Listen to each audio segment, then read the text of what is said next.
Hey, everybody. Welcome to the Multifamily Legacy Podcast. I'm your host, Corey Peterson, and I am really just proud to be on this podcast today to share some really good nuggets. I had a great guest today that's going to really talk about not only some operations, some systems, some real meat and potatoes on some things that he's done to be successful, but also just some general just stories of grit, stories of, the things that we all go through as investors and how you got to keep trying to grind and really just to live the life, the things you got to do in the beginning to live the life that no one else will ever, get the experience of. But if you're listening to this podcast, this is you. You will get there and you will have success. I want to take a quick minute and just jump over to iTunes and give a quick little shout out to the latest entry, and that just came from Cashflow Seth. And Cashflow Seth says, Corey is the best. Nothing more needs to be said. Gosh dang it. I appreciate that, Seth. Listen, I love it. I love it. I love it. I love it. Hopefully you feel it in my voice of how much I love it when you take the time, because I know it sucks, to go onto iTunes and leave a review. Good, bad, or ugly, I don't even care. But I really appreciate your support in that. And thanks for playing. Let you be next. If you're sitting there listening to this podcast and it's helped you in some way, shape, or form, don't be afraid to let other people know. Take the time to do that, because it really does. It puts a smile on my face, but more importantly, it lets me know that I'm doing the stuff that you guys enjoy. So with that said, couple little housekeeping items. One, listen, if you're looking to get into the business and really have a really low starting point of entry or barrier to entry, man, we've created everything that I've ever created. And I mean, from forms to bios to, everything that I've ever created is in one spot. It's called Kahuna HQ. And at Kahuna HQ for $97 a month, you can get my RPM course, my cash flow calculator, and all the supporting case studies and training on how to use and to underwrite deals simply and fast and quickly and efficiently, and not have it to blow up your brain because it's hard to use. It's really easy to use. My Apartments to Millions course, my Raising Private Money. Listen, there's just so much stuff loaded in there that I've learned along the way that every time I come up with something new, I just throw it in there. And so you'll find that I think it's powerful. I think it'll help you on your journey. So kahunahq.com, $97 a month. Would love to have you be a part of our community. Now, I'm going to tease something that we're getting ready to come up, and it's not ready yet, but I'm going to tease it now because we are putting together. We've been really wanting to do it, but because of COVID, we were going to do it this year, but COVID put a little bit of wah in our plans, and that's to create the Apartments to Millions Summit. But we are creating the summit. We actually just locked up a hotel today in Scottsdale. It's a really nice Hyatt. And we're going to do this event in April. So this is going to be the Apartments to Millions Summit. We've already got a tremendous speaker lineup. It's going to be super valuable, super cheap to attend. We just want our community, all our people on, that are listening to this podcast. We want you to attend. And all your friends. I mean, this is the place where you'll find deals, where you'll find money, where you'll find partners. It is really kind of like a reunion of a bunch of different people that will help you get what you want. And then the education and the people that we're bringing in there, they're not selling. Okay, this is not a pitch show. You're just going to get great people that are really active in the industry, giving some of their golden nuggets. And so I'm pre-teasing it now because I'm telling you this event, there's only one way we do events here at Kahuna Investments, and that's Big Kahuna style. You will not want to miss this. It'll be probably the best event of 2021, if you're asking me. So we've put a lot of time and a lot of thought into what we're going to do, and I think you're going to enjoy it. All right. So with that said, let's bring on my new guest, Chad Wittfeldt. So Chad started investing in equity markets when he was 17 years old. And a few years later, he moved over to currency markets, doing trading. Real estate had always been interested to Chad, but he didn't know how to effectively get into the market at the right time. So he actually joined BlueSpruce Holdings, which is my good friend Adam Adams' company. And he applied his skill building digital systems while he got to learn about real estate in a really deeper mode. And so he will tell you, I think he'll say that he is an operating specialist, or more importantly, what I call an integrator. And he's very talented, very sharp. He's got a really good head on his shoulders. And like he's partnered in over $30 million in real estate syndications. And he's only 27. He's living his dream. So without further ado, let's welcome Chad. All right, Chad. Hey, welcome to the show, brother. Thanks for having me, man. Dude, super excited to have you. And I've been wanting to get you on for a while. I want everybody to know that Chad is not only really good in multifamily space, but he shares a common love for a thing that I really like, which is motorcycles. And so he is now. He's not a Harley guy, okay? So I'm a little biased there, but I'm gonna let it slide because what he can do on other bikes, I could never do.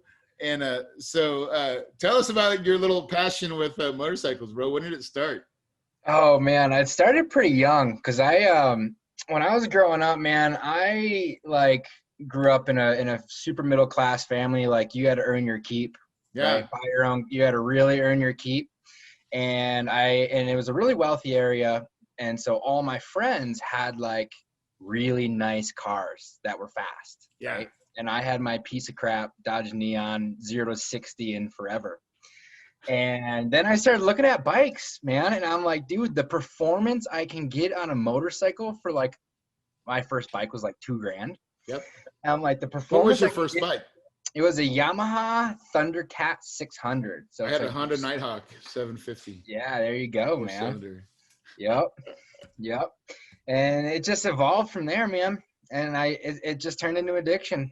Yeah, well, so if you've not, you got to check out Chad's Facebook page because he's got you do some gnarly stuff, bro. Like you're not the average rider. You're like getting on one wheels, you're smoking tires, you're doing stuff that the amateur guy would be like, oh, hell to the no.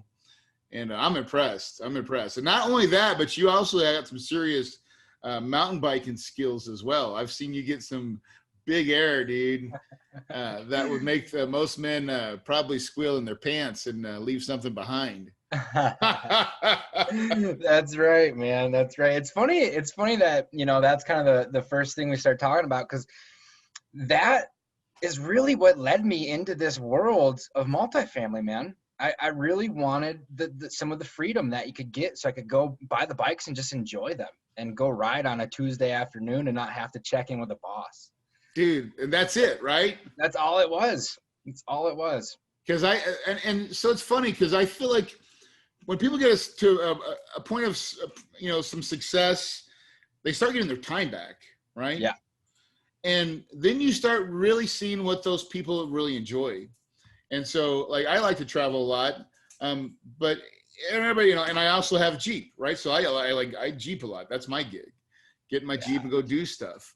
And for you, it's mountain biking and riding your motorcycle. I mean, it's very apparent that when you're off, and which is a lot, right? Because every time I look over there, like, dude, he's out on the trail again. But I mean, why not, right? Exactly. Yeah. It's one of those things where it's like, once you get a taste of it, you can't Freedom's stop. hard to let go, right? That taste will linger. You keep and you're hungry for more of it. Exactly. Keep finding ways to buy back your time and automate some of that heavy lifting, and that's what it's all about. Well, talking about automation, this is a great segue because one of the things that you're really kind of known for, I think, is operations and systems. And so I would love for you to share. We talked about maybe going two different ways of just like getting deals or money. Mm-hmm. Open up your playbook a little bit. Tell us what it is that you do and how you do it better than most, I think. Yeah, for sure. So when I first got started into real estate, I didn't go the single family flipping route or the wholesaling. I went straight into multifamily syndication. Prior to that, I was launching a company with a partner, and I ran all of our marketing and all of our systems. I was still really, really young. I didn't know exactly what I was doing. I just kind of looked around our industry and figured out what other people were doing and figured out how to replicate it. Like, copy success for real. And what I started to realize very quickly when I transitioned into multifamily is the stuff I was doing, it wasn't like revolutionary for any other industry. It's just like in our industry of multifamily syndication, like we were a little bit behind on a lot of the marketing systems and the automations. On the technology side, right? Exactly. Because it's always been good old boy broker side. Exactly. Yep. Yeah. So one of my like earliest on examples that really like started to click for me, one of the first roles I had with our company was to start bringing in a pipeline of deals. And what's the normal thing? Go to ccim.com, start calling brokers, and try and get a deal sent to you. Try and get relationships. Yep. And I may not come. Exactly. Yeah. I realized really quickly that I was like one of 50 people probably. I mean, I'm probably exaggerating, but one of several people calling that broker that day. Yep. So then I started to think about how I can start standing apart. And so what I had started doing is first reaching out to them on LinkedIn. And I used this automation system that did all the heavy lifting for me. So it'd send them a connection request, a follow-up request, and then, book a call, get on that call, and then I would set up a trigger response so that it follows up with that broker. And then I really started to understand that especially with trying to find deals, it's really not about quantity. It's about the quality. Right. How well do you know a broker and does he like you?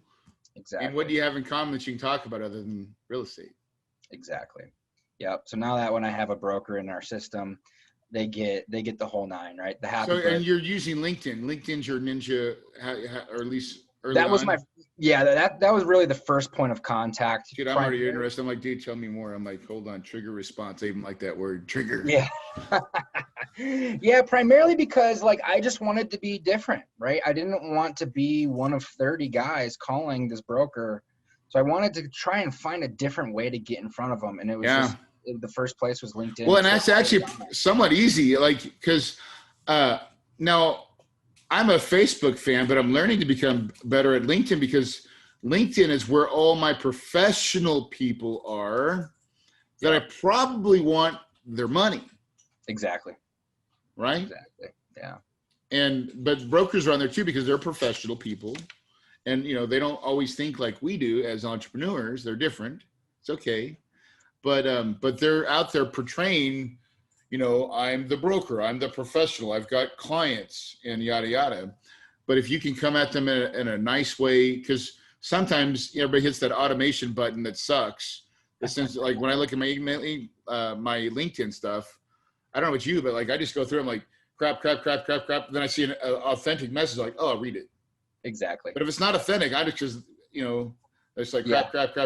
Don't send me your bullshit stuff. Like everybody's got this long 4-paragraph thing of how they're so great and that we should talk. Exactly. No. Yeah. That's really the key with automation, just in general, and mass marketing, right? Like, what kind of mass marketing? Like, so for example, let's say I have 1,000 contacts on LinkedIn. And 500 of them are dentists, 500 of them are engineers. They're fairly high net worth individuals. Let's just say my goal is to start opening up a conversation with those people via LinkedIn, first point of contact, right? Mm-hmm. What you're not going to do, and this is what 95% of people do when they try to automate those 500 messages, those 1,000 messages. Hey, this is Chad.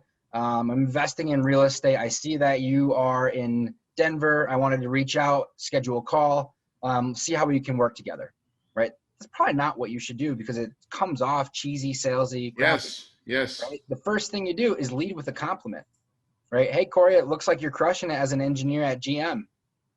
Right? You know, super Right. simple, Yeah. right? Don't Yeah. overthink it. And so that, like, my mantra with all of this stuff has just been keep it simple, stupid, because people butcher this stuff. Just Yeah. because you can doesn't mean Because you that's should. how we normally talk in real life, is in Yeah. short little fragments. We don't talk about a novel. That's not how we do it. Right. Oh, that's Yeah. ninja, So, dude. yeah. Keeping All right, that Chad. I'm personal already touch. telling you, this is a great reason to bring my Jeep to Colorado. Yep. I'm going to sit down with you for 2 days and I'm going to pay you. You're going to teach me this. I'm down, man. It's super. Do you It's even super teach fun. it? Do you teach any of this? Yeah, I do. I did a little course on it, and Well, just share your course at the end, dude, and we'll tell everybody to go buy it. I'm going to buy it. yeah, it's legit. One of the biggest things that I transitioned from. I'll let Isaac know that he's sorry. I'm going to let Isaac know that he's got a new thing that he's got to watch. Yeah, it's huge. It's super huge. And then I started putting VAs on the back end follow up, where you lose that automation, where it's done and you need to be strategic and personal. And you throw a VA in place, and you really just put the system. If you got this mapped out, I'm going to follow it exactly because listen, first of all, I trust you, right? Yeah. And B, I'm all about copyrighted success. If you can find information faster, quicker, smarter, don't work harder. Yeah. Because we have broker relationships, but I'm like, dude, if I can mass do that, and I'm just thinking about the money side more so than even the broker side. I feel like we got good broker relations, but I'm not even using LinkedIn, probably like most of my listeners, to even any of its capacity of what it can do. I know it's good. It's powerful, man. The way I like to look at it is it's like the Google of human beings. Yeah.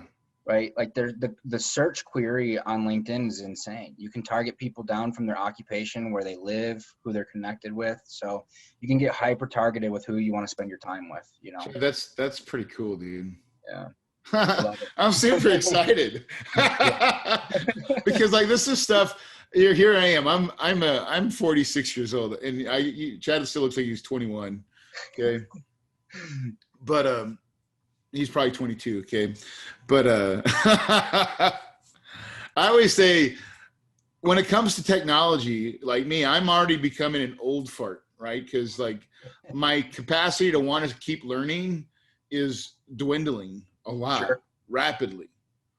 And so I don't even want to do it anymore, but I know I should. And so anymore, that's why we build teams. So like, I'm just going to send one of my team and say, dude, go get Chad's course and learn it and then implement it. and don't try to recreate it. That's the other problem that I see a lot of investors or people that buy education. Yep. They try to change it. Dude, it works. True. Don't change it. It works. Yeah. Just follow only change it if you did it 10 million times and then you like something a little different. Yeah. Change a little different, then you can call it and tweak it. Exactly. Yeah. Yeah, it's fun stuff, man. What else, man? What else you got? Come on. Yeah, one of my favorites that I've been doing quite a bit more recently, and it's really for the guy who's like kind of just getting started and doesn't have much of investors list yet. Yep. The simple lead magnet funnel. Super simple, right? Like, and it's a really cool way to bring a new person into your world and send them along those steps from somebody you've never met before all the way to an investor in your deal. Yeah.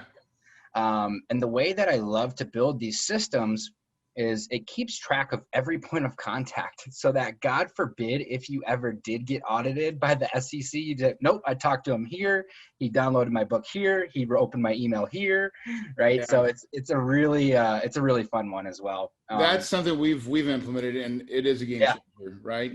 And your really, Facebook ads too. Yeah, well, we drive Facebook ads driving to our free book, right, or free report, or whatever your lead magnet is, and then we deliver it, and then eventually about 4 emails in, we say, get into the deal room.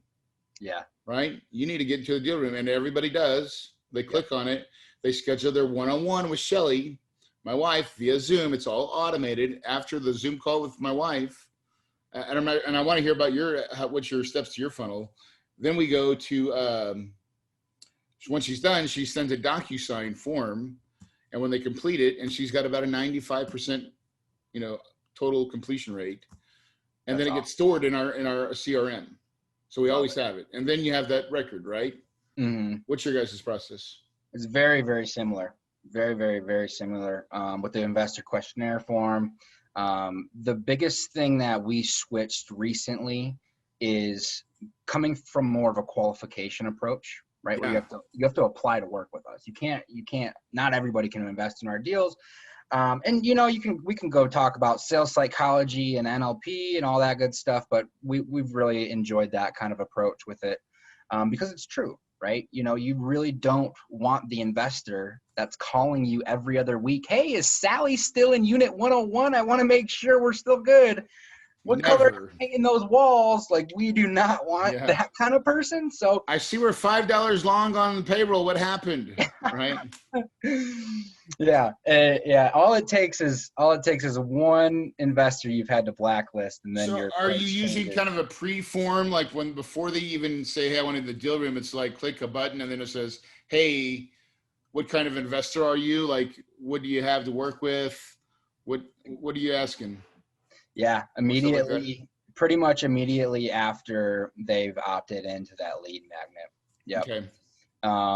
Just some qualifications to scrub out all the people that don't even want to give you that information, because the ones that usually are too scared to even play the game, right? Yep.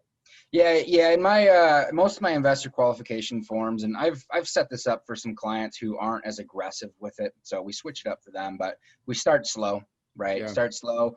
Tell us about your investing experience. Have you done stocks? Blah, blah, blah. And then you go income, occupation, net worth. Okay. And then commitment. Yeah. Type of deal. So that's fun. But yeah, it's kind of funny, right? So like like I said, I have set this kind of stuff up for clients and whatnot. And it's so funny because sometimes they'll be like, Chad, these emails or this copy is really salesy. I'm like, well, it is sales copy. That's what it is. Yeah, it's called sales copy. We're driving people for a reason because we want them to do something, right? It's really funny. And then you're going to miss out if you don't do this now, because that's, but it has to be done. Like, I think I've learned too, and you just got to do it. There's a proven way to do things most of the time. And again, why try to be the rogue maverick when you can just follow the herd and do what works? Absolutely. Right. And there's a reason why it is. Like, you look at some of the greatest speakers in the world. I've been listening to Les Brown, right? I've been going hiking. I listen to Les Brown. I love the way he talks. I love the way he can motivate a room and get all the room to do stuff and stand up and give high fives and tell, and he's got them on the edge of the seat, just waiting for him to say something else, right? That's incredible. And they're, he's clapping when they say to clap. He's saying, and I'm like, dude, that's an art form. And it's much like, and you say, well, gosh, he just did it that time. But then he goes to the next place the next day, does the same speech, and gets the same response. And it's because it is a process. It is an art form. And it's built that way. Just the same thing with copy, right? That's right. Sales copy. Right. I got a fun one for you. Yeah. Have you done business or gained an investor from riding motorcycles with them? Oh yes, that's my favorite way. Same. I love it. We've not done this yet. I've bought the list. I bought a list. I bought a high net worth list that likes motorcycles. Oh, that's awesome. Right. And because I was like, now I've not done anything with it yet because I'm busy. I'm like one of those things where you buy something, you think you're real excited and then you don't do anything. Like Corey does that a lot. Yeah. I have great ideas and then I move on to something else. But my whole thought process was eventually I'll be like, hey, John, or hey, Chad, what do you like to do for fun? And Chad, you could be like, you wouldn't even think about motorcycles maybe, but maybe you're like, well, I like to golf. And I was like, well, I like golf. I was like, Chad, I love riding motorcycles, man. And dude, you'd be like, ooh, ooh, ooh, huh, so do I. Yeah. That's right, man. That's right. And then we have a conversation, man. And like, then that next conversation is totally different. Exactly. Oh man, yeah, that's so true. I like to go ride during the weeks, during the week as it is. Just the weekends just get so crazy. Are you in a motorcycle club or like a riding club for people? Yeah. How many people have you met from that? Oh gosh, hundreds, man. Hundreds. Yeah, it's kind of funny. It feels like clockwork at this point because I just turned 27 a week or two ago. And yeah, it's only 2 years or a couple years off. Yeah. And I'll go ride with some older guys and they'll be like, man, you're a pretty young guy. Like, how are you riding during the week all the time? Like, I'm just in real estate. Oh, really? And then so it's super nonchalant and man, has that been fun. I love that. Yeah. Dude, so tell me more about that. Like, how does that how do you develop those relationships as they go? Because I believe that's the best way to do it, right? Because you're really not talking shop, are you? Not really. No. I mean, you're not talking about money. You're talking about motorcycles. Right. Yeah. Yeah. Exactly. Because I mean. Have you ever taken them out to the side and say, "Hey, let me show you what I do"?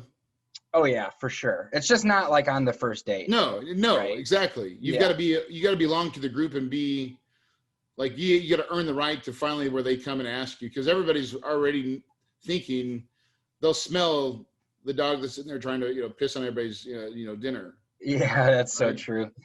Yeah, it's funny. It's like in general, I mean, there's a couple scenarios where it's been different, but in general, I meet somebody during the week riding motorcycles. You're young. How do you do this? Blah, blah, blah. Oh, I'm in real estate. Oh, that's cool. I have a rental, or I've been looking at Airbnb or whatever. And then that's pretty much it. And then here's where the money happens though. Then we become friends on Facebook. Yep. And then they start to see that yes, there's a lot of lifestyle. There's a lot of cool stuff going on. There's a lot of fun stuff. And then I get the DM. Then they message me, Chad, we should talk. I want to know more about what you're doing. Yep. You don't even have to sell it, do you? No. Yeah. Not really. At first, when before I, had a bit more time freedom and had some fun hobbies and toys and all that, it was a little bit different. Just because the conversation wasn't positioned the way it is today. Yeah. But yeah, I'm not really even selling it, which is really fun. Isn't that fun? Yeah, that is. So I equate that when I was a financial advisor with Edward Jones. So what Edward Jones taught me was to go hang out where money hangs out. And where money hangs out is like hobbies, car hobby, any type of hobby, golf hobby, motorcycle hobby, right? And then charity hobbies, right? Charities are great places to find lots of money. But you don't go to the charity to get money. You go to the charity because you like the charity. Exactly. And you want to be a part. And then you volunteer your butt off and you become a servant to the charity. And then everybody else that's sitting there watching, after about a good amount of time, they invite you into the fold. Now you're one of them. Right. And then they want to do business with you because they'll get to know you, they'll know you, like you, trust you. And like you said, that Facebook, they'll start tracking you a little bit. And you've got a really cool position because you're like, what's this young 27-year-old kid? Like, wow, I never had that, Yeah. And they want to know more, huh? Yeah. And it's funny, right? Like I live a really simple life, man. It didn't go out and buy the house or the $100,000 sports car. Like I just keep it really, really simple. Definitely not painted your walls. What's that? You've definitely not painted your walls. Yep,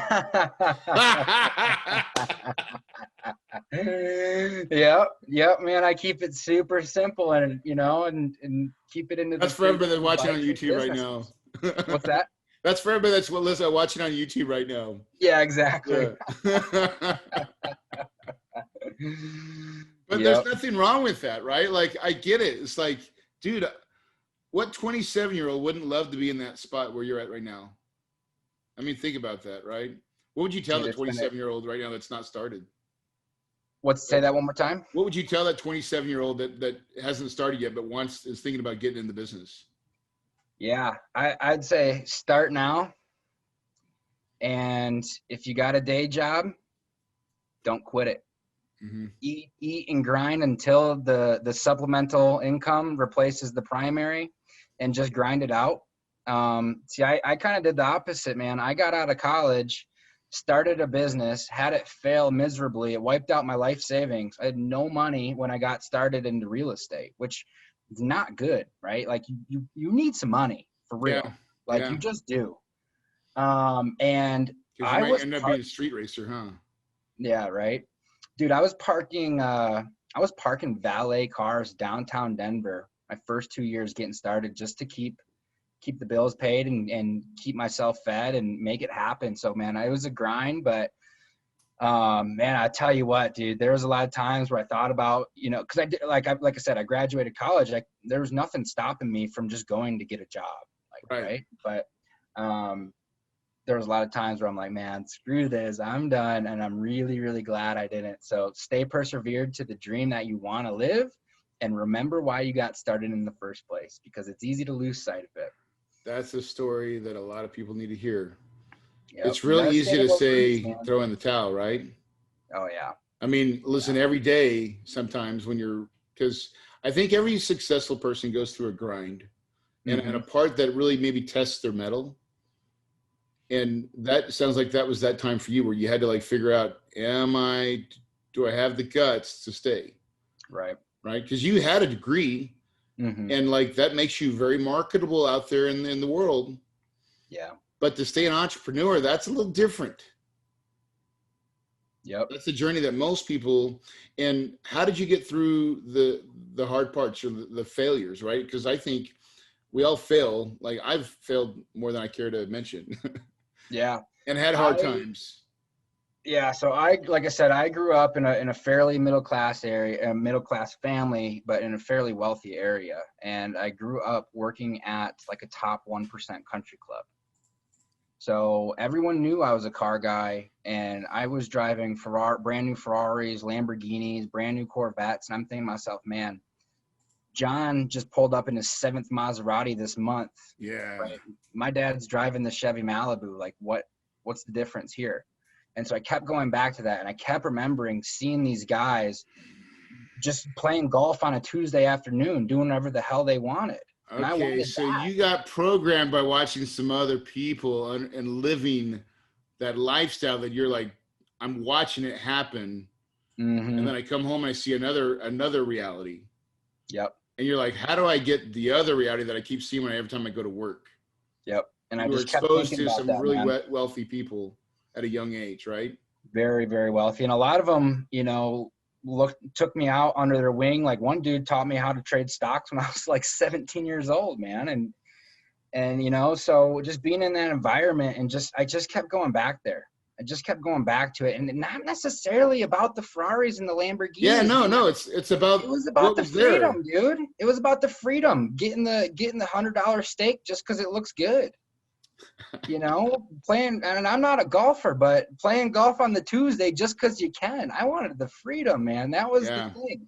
And these guys are doing it right in front of you every day. Every single day. And you're like, wait a second. These guys are, and that's cool that you said one of them, they'll take you under the wing, because that's what I find a lot of wealthy people are. They're looking for students. Yeah. Or people that will soak up some of the stuff they kind of know about. Yep. And how they are golfing on a Tuesday. Yeah, absolutely, man. The right hungry young kid that says, tell me more. And what do you need? I'm going to go jump for it. Tell me what you need right now, because I'm about to make it happen. Right? At my little country club, right? Service, whatever you need. I got you. Everything. You need a beer from the girl cart? I'll get that lady over here in 2 seconds. Right? You name it, dude. But I tell you what, man, and that's the other thing too, is just showing up daily. 90% of people don't show up, man. So just showing up, and it really did pay off, and I've kept in touch with a lot of those guys, and we've done deals together. That's beautiful. So, that's the other piece to follow up, right? That's your systems and operation. That's what And when we first got here, you're like, dude, what am I going to ask you? What's your wheelhouse? What are you good at? And I mean, you steps systems and operations, man. That's what I like, to connect all the dots and make it work. Right. That's right. And I see that. I see it like 100%. I see that is your jam, and you've done it from what I think I call real world experience. Right. Some people unfortunately go to college, but they don't ever learn anything. Yep. Right. That's right, man. We know who those people are. And they couldn't get themselves out of a paper bag. That's just the truth. It's so true, man. It's so true. Yeah, it's funny, like, especially being business partners with Adam, like, he is just a huge, huge visionary. You know, he's got huge ideas, and I'm very much the integrator. Yeah. And so they'll come to me and be like, Chad, I got this idea. And I'll be like, Adam, I don't know if there's technology that even supports that yet. You know, like, I'm very much the integrator of it. And it's super fun, man. It's super, super fun. Now that really is you funny that you just talked about visionary and integrator. So our company just went through Traction EOS system. Yep. And every really good business has a visionary, which I absolutely am. And then there's an integrator, which I actually don't have in my company yet. That's the one that we've identified that we need. Someone that can really understand how to connect all the dots, and not only just connect systems dots, but people dots. Absolutely. Like, how do we integrate our people and our teams to get the workflow done and be committed to their departments, right? And that's what you do. Yeah. Right. Yeah. And everybody needs an integrator. I agree, man. Right? I mean, otherwise, you know, like, you can have some amazing ideas, but if they don't flourish and get to market to see an ROI in the business, it's tough, you know? Yeah. Well, that, like you said, what your first part you talked about, like, keep your job till you get some supplemental income. That's an operations mindset. The visionary would say, just go jump out of the plane, right? Yep. Build your parachute. But an operations guy would be like, hold on, that's not a really good way to do it. Maybe a little more thought comes into it. Start getting your designs for, your parachute way beforehand, and plan this thing out a little bit better. Which I think a lot of people need. They need a little bit of planning. They need to have a kind of an idea, but then what you did is you just relentlessly went towards it no matter what. Yeah. Right. Yeah. How does that feel to be on the other side of it a little bit? Dude, man, I'll be honest with you. There's days where I've cried out of happiness. That's what I want you to do now. I mean, dude, to this day, man. Think about the pain, dude, that you had to go through, right? Oh, dude, there's not a day. I mean, there's a lot. Most people won't ever really know what it's like to not know how you're going to pay your rent next month. Like, not a lot of people are going to know that pain, right? Yeah. And so almost every day I think back to sitting in Colorado gets cold, man. I mean, I was parking cars in the winter, dude. It was like 15 degrees. I can't even feel my feet type of deal. Yeah. And I just remember going back to that pain, being like, oh, I got a $10 tip, right? You won't even get me out of bed today. You won't even get me out of bed for $10 now, right? So it's a bittersweet thing. And when there's times where I need to go back to that and to refuel the hunger sometimes, and not get comfortable, and not take too many vacations for the dirt bikes and the motorcycles. Yeah, no, I get it.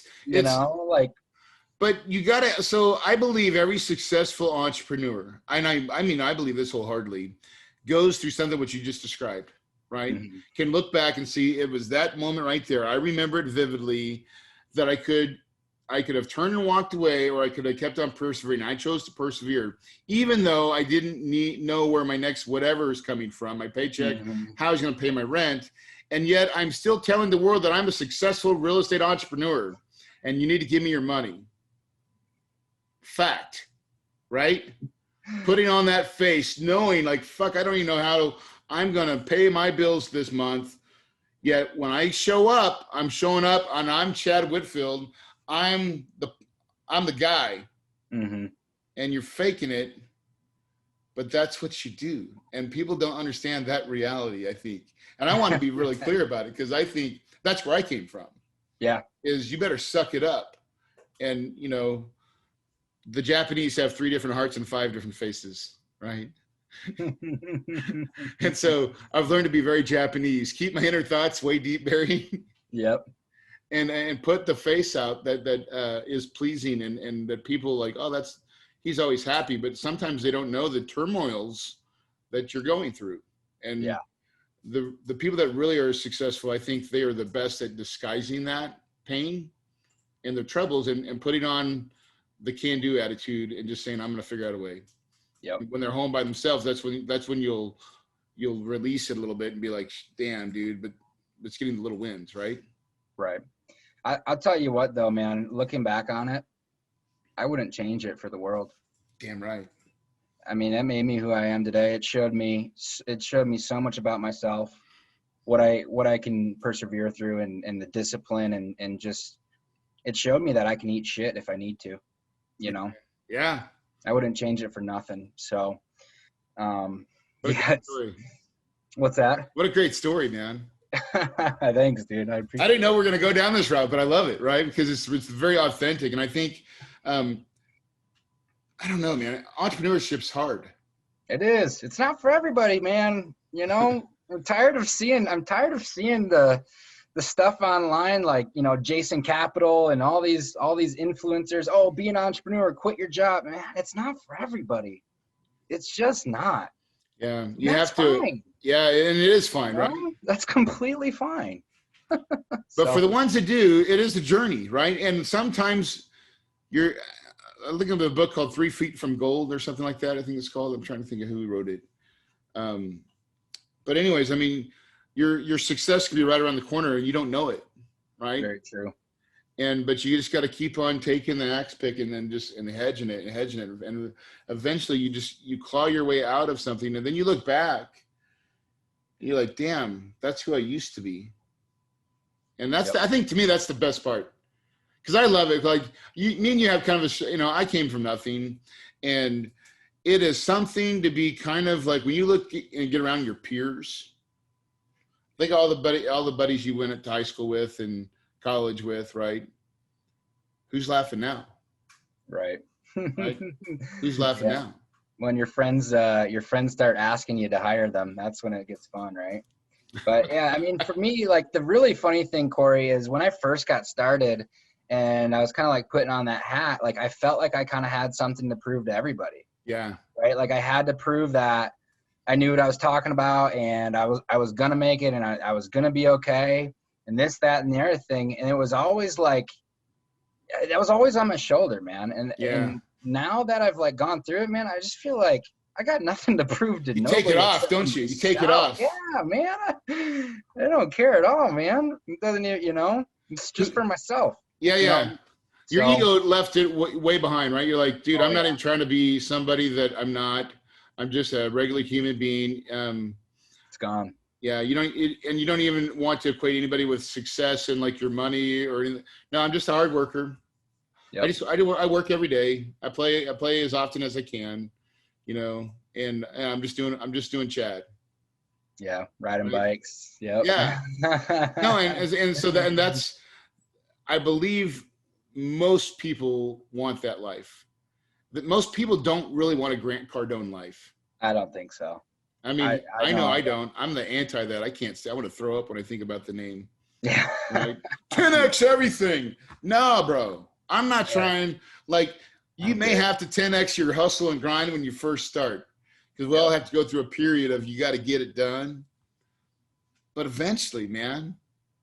No. You want to learn to marathon, dude, and just be like, I don't have to show off. I don't need to. I don't want to be like, what does he do at night? What does he do for fun? What does he do for fun? Right? And how many people are fake when they see him? It's very true. And I think that's the thing I get scared of the most in this business. This business is a great business. You know what the thing about this business? Most people are pretty damn authentic, man. Yeah, I would say so too.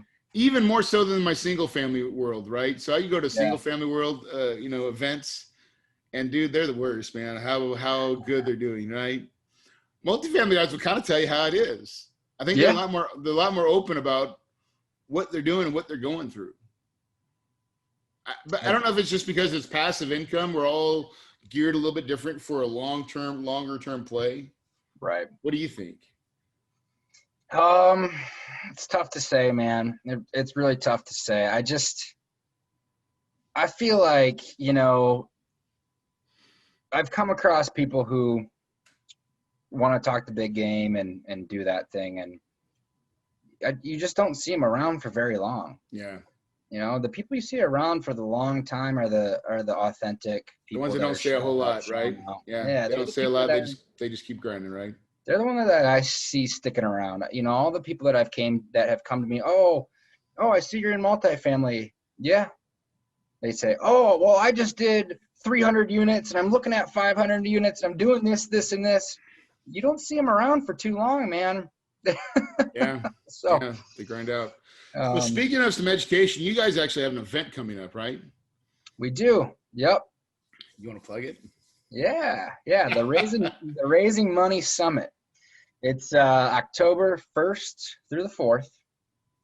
And if you're looking to start, attracting private capital like we've been talking about today, it's definitely for you.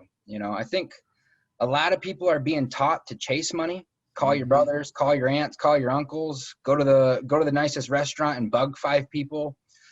Yeah, I don't know. If you're looking to get your name out there, start attracting private capital the right way, it's for you, for sure. It's honey, right? You attract it with honey, not with like being a pest. Exactly. Right? Pest gets fly swatted, right? Yep, that's right. That's right. And I've been to this event. I actually spoke to your one that you guys had last year. Now, is this one going to be live or is this one going to be online? This will be online. Okay. This one will be online. Yep. Yeah. Great event, man. Like the one thing I will say that was very refreshing is that your speaker lineup, and I know this because Adam really did this to me and made sure that, Corey, what are you speaking on exactly? What are you bringing of value? And can I see your slide deck? Kind of like he wanted to make sure that there was value being taught and not a sales pitch. Exactly. Yeah. And I thought because of that, what we saw at that event was really great. Here's how to do this. Here's how to do that. And man, we came out with, I took my whole team and we came out of that with lots of little nuggets, man. And, it's always like a little tweak, when you start, you already get some stuff, but I'll tweak it a little bit. It was great, man. You guys put on a really good event. Highly recommend. How do they get it again? RaisingMoneySummit.com. Okay. Yep. Cool. I remember plugging out your books, man, at the event, man. We had a swarm on the stage for the signed book. Oh, that's right. Yeah, you were the MC, right? I was the MC, man. Yeah, I was like, hey, Chad, give this book away or give these 2 books away. And so at the end, you're like, hey, I got this book. So all of a sudden, it was like, wham, these 2, I can't remember who it was. They were fighting getting out of the chairs, right? Hey, you know what someone taught me a long time ago? I can't remember who it was. I'll think of his name. Oh gosh, he was a speaker, but he was always talking about the book, right? He was like, sometimes like you need to be an author of, and are you an author? I'm not. Okay, Soon to be. Okay, good. And everybody goes, no, everybody thinks they need to write the book. And when I'm saying the book, if you're watching me on YouTube, you see that I got about 3 inches, right? No, the book could be like a 5-pager, right? Truly. It's just enough to say you've got a book. Exactly. And the book is all you need, right? And when you have a book and you go to speak at an event, you make sure you bring the book. Because the best part of having the book is then you can sign the book. And it automatically creates authority. And so someone taught me, he's like, every time you're on stage, make sure you give away a book or bring books. Try to get a signing, like, hey, offer audiences the book. Hey, listen, I'll be glad to speak. Can I give everybody a copy of my book? Right. And then you say, and I'll actually sign them too. So I did that at Sean Terry's event. And I I was at it was like 500 room, and I said, hey, I'll give everybody a book. And I said, can I just do it when you go on your lunch break, right? And he's like, yeah, that's no problem. So I set up a table. I had all my books, and dude, I had a line all around like the whole atrium. They took a picture of it. That's awesome. And I just signed everybody's book, dude. And it gave me instant cred authority. Oh yeah, right? Huge. Yeah, little things, right? Yeah. Dude, I can't wait. What's your book gonna be about?